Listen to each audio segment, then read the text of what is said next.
नमस्कार दोस्तों। अगर आप उत्तर प्रदेश में सरकारी नौकरी का सपना देख रहे हैं और जमीनी स्तर पर रहकर जनता की सेवा करना चाहते हैं तो यूपी लेखपाल से बेहतर पद शायद ही कोई हो। लेकिन लेखपाल बनना इतना आसान भी नहीं है।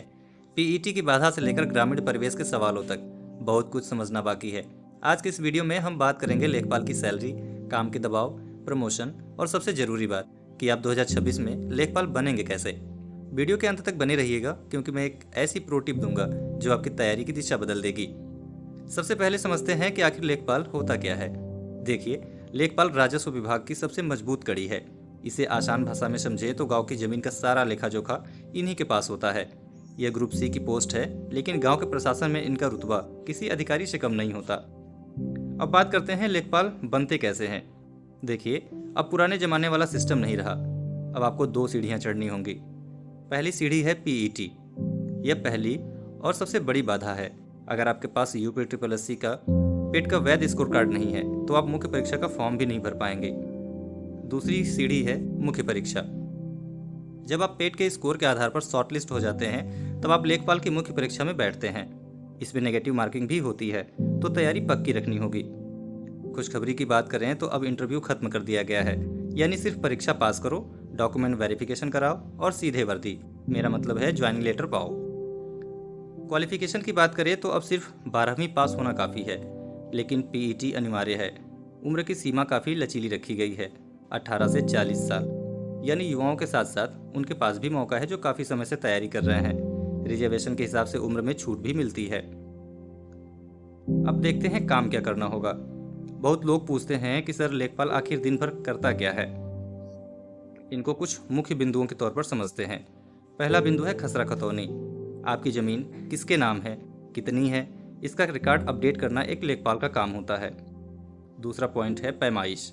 ज़मीन का झगड़ा हो या सीमांकन, लेखपाल ही नक्शे की मदद से ज़मीन नापता है। तीसरा है सरकारी मदद। बाढ़ आ जाए या सूखा पड़े, किसे मुआवजा मिलना चाहिए, इसकी लिस्ट लेखपाल ही तैयार करता है। चौथा है सर्टिफिकेट्स। आपकी आय, जाति और निवास प्रमाण पत्र के पीछे की असली रिपोर्ट लेखपाल ही लगाता है। अब देख लेते हैं पैसा और पावर। अब आते हैं उस बात पर जो सबको मोटिवेट करती है, सैलरी। लेखपाल पे लेवल 3 में आता है। ग्रेड पे की बात करें तो यह 2000 रुपये की ग्रेड पे है। सब काट पीट कर शुरुआत में आपको 28,000 से 32,000 रुपये के बीच इन हैंड सैलरी मिल जाती है। इसके अलावा यात्रा भत्ता और मोबाइल के खर्च भी मिलता है। पर याद रखिए, इस सैलरी में असली कमाई दुआएं और सम्मान है जो ग्रामीण इलाकों में मिलता है। अब बात करते हैं प्रमोशन की। क्या आप हमेशा लेखपाल ही रहेंगे? बिल्कुल नहीं।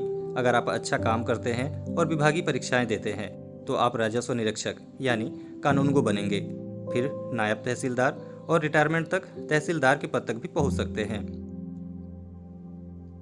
अब आते हैं अपने उस प्रो टिप पर जो एग्ज़ाम क्रैक करने में आपकी मदद करेगा।